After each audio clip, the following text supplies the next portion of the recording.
Bonjour, je m'appelle Géraldine Descottes, j'ai 47 ans, je travaille depuis 10 ans chez DSD, domicile service Dunkerquois, en tant qu'aide à la personne, sans diplôme pour le moment, parce que j'envisage de passer une VAE par la suite, donc au mois de septembre.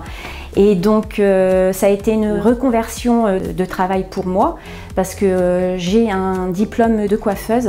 Je me présente, M. Gilmet Dominique, 2 ans ancienneté à la DAR, auxiliaire de vie. J'ai fait une reconversion professionnelle.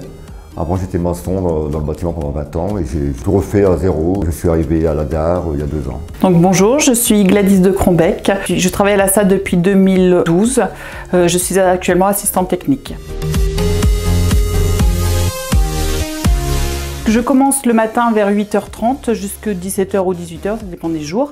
La première chose que je fais quand j'arrive, prendre les transmissions sur l'astreinte pour savoir s'il y a surtout des arrêts. Parce que c'est la première chose à gérer, ce sont les arrêts maladie ou les accidents de travail pour pouvoir faire les remplacements sur les bénéficiaires. Ensuite, toute ma journée, je réponds beaucoup au téléphone, je reçois aussi des personnes. La SAD se réorganise en équipes autonomes, donc ce sont des équipes qui vont travailler par quartier. Donc ça va permettre aux équipes, aux auxiliaires de vie de travailler donc dans des quartiers spécifiques. Elles auront donc les mêmes personnes, les mêmes dossiers qu'elles vont pouvoir bien connaître et être plus efficaces. Ensuite, elles vont pouvoir, comme elles vont travailler en équipe, se réorganiser au niveau de leur planning, qui va améliorer leur vie personnelle et ce qui va rendre beaucoup plus épanouissant aussi leur travail. Je fais partie d'une équipe autonome qui s'est mise en place il n'y a pas longtemps. Nous sommes 7 à travailler sur une structure au Val des Roses. Moi et mes collègues, la journée type, on commence le matin à 7 h, les toilettes, le petit déjeuner. Après, on a un petit trou entre deux, soit pour faire du ménage ou soit pour les repas. L'après-midi, c'est un petit peu de ménage et le soir, on recommence pour les toilettes, le repas et les couchers. Alors le planning est fait donc sur la semaine. On a un cahier où là où on note tout. C'est-à-dire que bon, on est plusieurs à intervenir, donc quelquefois il y en a une qui a fait ci, l'autre a fait cela, donc on se gère comme ça. Si jamais il y a eu un problème avec la dame ou le monsieur, on inscrit aussi sur le cahier.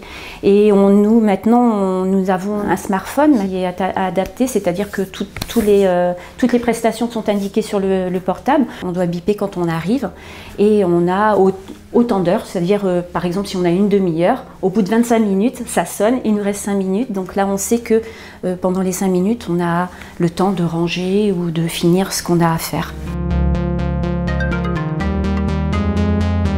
On a besoin d'un relationnel, c'est-à-dire qu'on a beau savoir faire du ménage, savoir faire une toilette, je pense que le relationnel est très important. La patience est un atout aussi, parce que les personnes âgées, eux, n'ont plus l'habitude d'aller aussi vite qu'une personne de notre âge.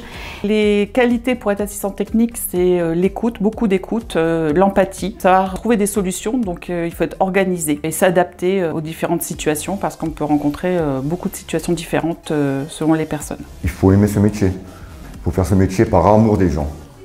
Il faut aimer les personnes âgées et aimer ce métier, autrement faites-le pas. C'est un très beau métier. Je regrette un petit peu d'avoir commencé dans le bâtiment et pas avoir commencé ça avant. Tellement que j'adore ce métier. C'est énormément varié. Une journée ne ressemble jamais à une autre. Tous les cas sont différents et il y a beaucoup de contacts, beaucoup d'humains. C'est un métier très humain, donc c'est très intéressant et très enrichissant. Moi, c'est en fait donner, mais pas vraiment recevoir. En fait, moi, c'est le contact aussi.